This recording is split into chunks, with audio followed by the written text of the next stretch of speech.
Hi everyone and welcome to Murder UK with me, Vanessa. Today we're doing a Halloween special and we're here at Burslem Cemetery to visit the grave of the Burslem Witch.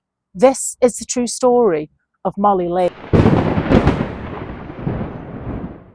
Molly Leigh was born in 1685 in a cottage at Jackfield on the edge of the moors near the small town of Burslem. She was reputedly a solitary character who made a living from selling milk from her herd of cows to travellers and passers-by.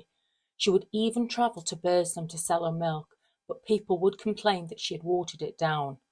Not a lot of townsfolk liked her because she had a quick temper and was very ugly due to having smallpox as a child. She was an eccentric lady who had a pet blackbird that used to sit on her shoulder. Some people in Burslem were very suspicious of her. This was not surprising, as throughout the country women, particularly ugly or elderly women who lived alone in remote places, were often labelled as witches. In Molly's case, it was a local parson, Reverend Thomas Spencer of St John's Church in Burslem, who first made the accusation. He didn't like Molly because she didn't attend his church, but she also refused to make any donation to the church. Reverend Spencer was a man who liked to drink, and Molly told him she wouldn't donate to fund his drinking, and the pair would clash. One night in his local pub, the Turk's Head, Reverend Spencer saw Molly's blackbird appear on the sign of the pub, and the bird's presence made all the beer turn sour. All the drinkers were struck down with terrible pains in their joints and muscles.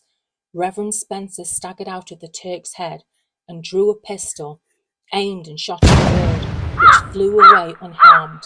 Spencer was bedridden for weeks after with crippling stomach pains, and from his sickbed he officially proclaimed what must have been obvious to everyone: Molly Leigh was a witch. Before she could stand trial, the elderly Miss Leigh passed away. Having not been convicted of witchcraft, she was laid to rest in St John's churchyard like any good Christian. The size of her monument shows that she must have had more money squirreled away than most had believed. Reverend Spencer was by all accounts unhappy with the situation, but there didn't seem much he could do about it. That was until one evening he saw Molly's blackbird flying around her cottage. The Reverend led a party of townsfolk to Molly's supposedly abandoned cottage. Once inside, there sitting on a rocking chair by a blazing open fireplace was Molly's ghost, laughing and cackling. Everyone ran out of the cottage and back to the town, where Spencer called upon 3 other vicars from Wolstanton, Newcastle-under-Lyme and Stoke to help him dig up the tomb of Molly's grave and drive a stake in her heart and into the graveyard's earth to prevent her from rising again. Spencer had managed to catch Molly's blackbird and threw it in her coffin still alive. They then moved her coffin so it went the opposite direction, north to south, so her spirit wouldn't pass on into the afterlife.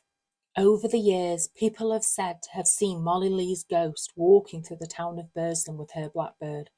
Some say if you dance around her grave, especially on Halloween, singing, Molly Leigh, chase me around the apple tree. Molly Leigh, you can't catch me. Her ghost will appear. So that was the story of Molly Leigh, and here we are at her grave. Now, if you do take a look around the cemetery, you'll see that most other Christian burials are buried east to west. Molly Leigh is completely different. She is buried north to south.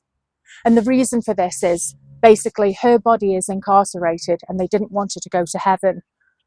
Now, she actually gets a lot of attention, especially this time of year.